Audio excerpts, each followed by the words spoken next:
De când puteți să ventilele?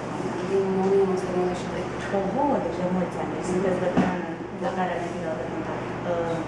Baușă nu, ventilă de baușă nu v-ați purtat întotdeauna sau ați purtat și alte Și Vision, clar. Siba Vision? Da, am avut o perioadă, da. Și ventilele Pure Vision de când le purtați? Din 90 și... Nu, din 2001. Din 2001. Da. Cred că n-au fost Pure Vision, pentru că Pure Vision a fost lansată pe piață în 2005.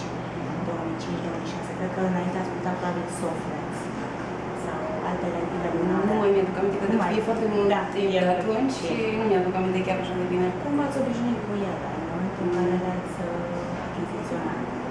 N-am avut niciun fel de probleme de la început, m-am obișnuit foarte repede și acum chiar mi se pare foarte simplu să mi le pun, să le scot, să le dezinfectez și apoi dimineața același lucru. Modul de purtare este flexibil, le purtați și noaptea sau numai timpul? Să știți că au fost perioade când am lăsat și noaptea, dar n-am avut niciun fel de probleme. Și v-ați simțit bine? Nu nicio problemă. Da.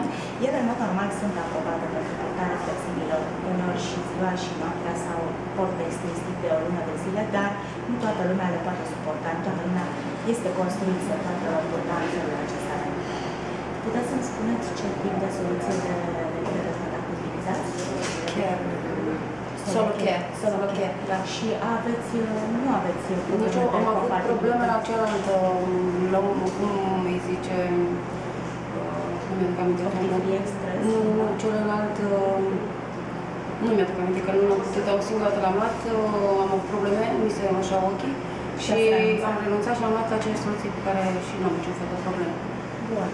Eu vreau să vă mulțumesc pentru participarea la această campanie și mă bucur foarte mult că ați reușit să vă înscrieți și vreau să vă mai felicit o dată pentru premiul câștigat și sperăm că și pe viitor veți fi un fidel purtător al lentilor de contact Bausch & Lomb și nu în ultimul rând vreau să vă rog să încercați să cereți eventual soluția de lentile Bio2.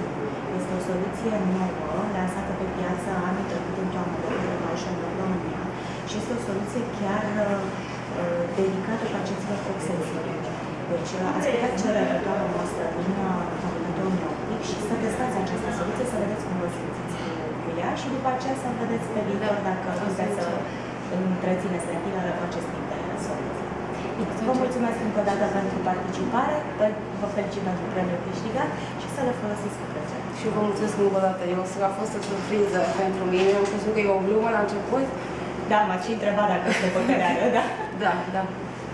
Mă bucur foarte mult că... Și cu siguranță mă mulțumesc mult de tot.